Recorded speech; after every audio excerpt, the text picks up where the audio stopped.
Vamos iniciar agora o capítulo 21 do livro Pecados Intocáveis, de Jerry Bridges. E mais uma vez eu quero incentivar você a adquirir o seu exemplar desse livro. Nós estamos agora chegando ao final da nossa jornada por esse livro incrível que mostra tantas coisas, tantas verdades e o quanto, infelizmente, nós ainda brigamos em nossas vidas, pecados intocáveis, pecados aceitáveis. Eu espero e oro que o Senhor possa ter feito algo através da leitura desse livro, da meditação nesse livro na sua vida. E não deixe de adquirir o seu exemplar. Voltamos. O título é E Agora? Se você não me abandonou até aqui, deve ter percebido que neste livro tratamos de assuntos difíceis. Analisamos detalhadamente muitos pecados sutis que toleramos em nossas vidas. Algumas vezes a tarefa foi dolorosa. Espero que realmente tenha sido, porque isso significa que você foi honesto e humilde, o bastante para admitir a presença de alguns desses pecados em sua vida. E nisso reside a esperança. Lembre-se de que Deus se opõe aos arrogantes, mas dá graça aos humildes. 1 de Pedro, capítulo 5, verso 5. As afirmações iniciais do Sermão do Monte, conforme Mateus 5, 1, 7, irão encorajar você. Os pobres de espírito e os que choram são pessoas cientes de seus pecados. Portanto, são humildes e misericordiosos em suas atitudes e ações para com os outros, e têm fome e sede da justiça que sabem que ainda não alcançaram. Em tudo, apresentam um comportamento diferente da pessoa orgulhosa, hipócrita, que se acha normalmente superior. São eles, e não os que se acham melhores do que os outros, que o Senhor Jesus chama de bem-aventurados. Ao contar suas parábolas, Jesus criava personagens com o intuito de fazer com que o ensino fosse marcante. Analise a parábola do fariseu e do cobrador de impostos no templo, conforme Lucas 18, do 9 ao 14. Para os judeus, o contraste entre o fariseu e o odiado cobrador de impostos não poderia ser maior. Na parábola do filho pródigo, conforme Lucas 15, 11, 32, o comportamento desprezível do filho certamente chocou o público judeu. Contudo, nas duas parábolas são o fariseu santarrão e o irmão moralista que recebem a condenação implícita de Jesus.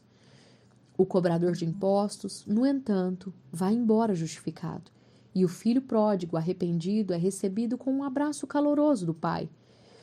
Será que isso não revela algo sobre o quanto Deus odeia o pecado da autorretidão e sobre como ele responde graciosamente ao humilde e o contrito de espírito? Concluo o último capítulo com uma referência ao sermão, A Força Expulsora de um Novo Amor, de Thomas Chalmers.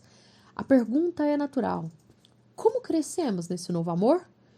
Ele é resultado de uma conscientização cada vez maior de que continuamos pecando e também que Cristo mostrou o seu amor por nós ao morrer por esse pecado.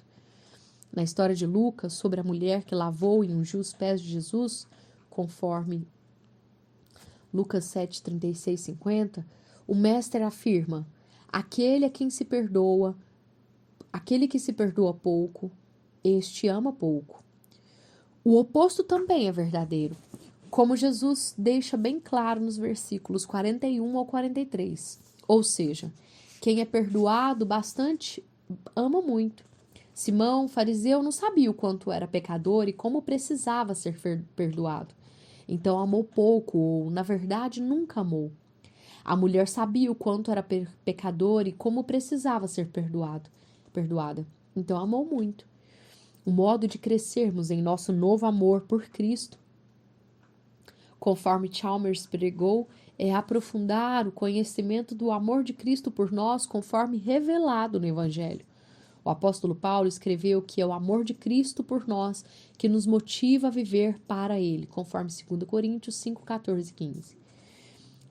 Esse amor por Jesus, que expulsa nosso amor pelo mundo, só pode ser uma reação ao sentimento profundo e sincero de seu amor por nós. Assim, temos de ser honestos e humildes o bastante para admitir nossos pecados sutis e, então, vivenciar o amor que resulta do perdão desses pecados. Todavia, para lidarmos com esses pecados, temos de encará-los. O pior pecado que existe em termos práticos é negar a existência desses pecados em nossa vida. Não podemos lidar com eles sem admitirmos sua presença. O primeiro passo para lidarmos com qualquer pecado é reconhecer sua existência e nos arrependermos de tê-lo praticado. Isso não significa que seremos rapidamente bem-sucedidos em nos livrarmos dele. A carne não desiste assim tão fácil. Pelo contrário, e usando uma expressão de Paulo, temos de matar esses pecados, conforme Romanos 8,13 e Colossenses 3,5. Além disso, desenvolvemos o hábito de pecar, desenvolvemos o hábito de maus pensamentos, ansiedade, autocomplacência, atitudes críticas, fofoca e coisas semelhantes.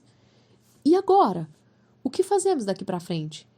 Como aplicaremos a mensagem global deste livro? Espero que, durante o estudo dos chamados pecados intocáveis, o leitor tenha orado sinceramente a respeito de cada um, pedindo que Deus mostrasse a presença deles em sua vida.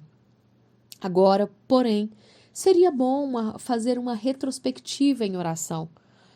Para facilitar, apresento um esboço dos pecados sutis que analisamos neste livro. Capítulo 7, Impiedade. Capítulo 8, Ansiedade e Frustração. Capítulo 9, Insatisfação. Capítulo 10, Ingratidão. Gratidão nas situações difíceis. Capítulo 11, Orgulho. Moralismo, orgulho da doutrina correta, orgulho das realizações. Espírito independente. Capítulo 12, Egoísmo. Nossos interesses, nosso tempo, nosso dinheiro, falta de consideração. Capítulo 13, Descontrole. Comida e bebida, temperamento, finanças, televisão, passatempos, compulsão por compras.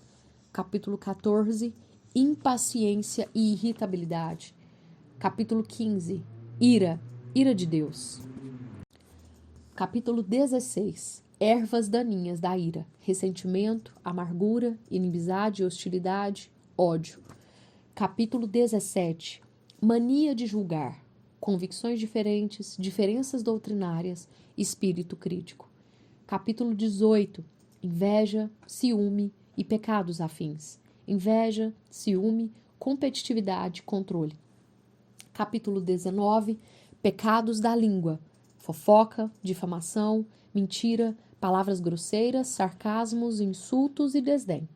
Capítulo 20, Mundanismo. Dinheiro, imoralidade vicária e idolatria. Ao revisar a lista, continue pedindo a Deus que abra os seus olhos para enxergar aqueles pecados que você tolera ou nega que existam em sua vida. Nada substitui a humildade e a confissão sincera de nossos pecados como o primeiro passo para lidar com eles. Você pediu que outras pessoas avaliem a presença desses pecados em sua vida? Desses pecados sutis em sua vida? Se não pediu, agora é um bom momento para fazer isso. Reúna-se com o cônjuge, um irmão ou irmã, um bom amigo e peça que sejam honestos com você. Garanta-lhes que você não irá se defender, nem questionará a avaliação deles. Ouça, mas não responda.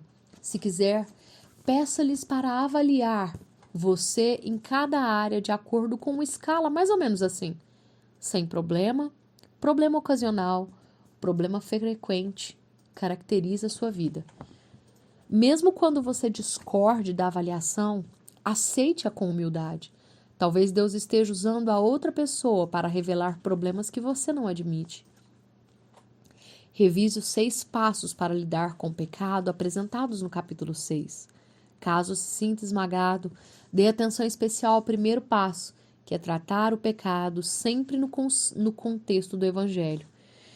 Lembre-se de que a santificação progressiva, isto é, desnudar-se do pecado e revestir-se da semelhança de Cristo, está sobre 2 pedras fundamentais: a justiça de Cristo e o poder do Espírito Santo.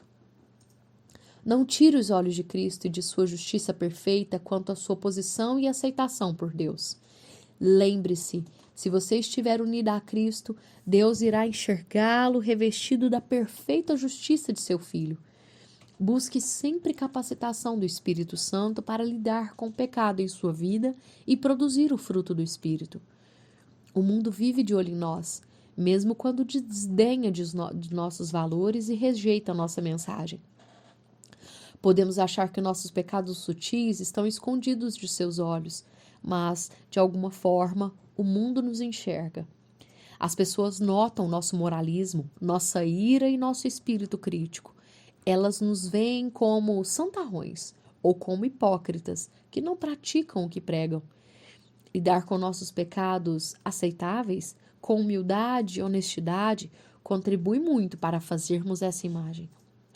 Por fim, gostaria de repetir a advertência de 1 Pedro 5,5. Deus se opõe aos arrogantes, mas dá graça aos humildes. E assim nós concluímos o estudo do livro Pecados Intocáveis, de Jerry Bridges. Obrigado você que nos acompanhou, que esteve com a gente até aqui. Que Deus continue a abençoá-lo e fortalecê-lo na luta contra os pecados intocáveis, contra os pecados sutis.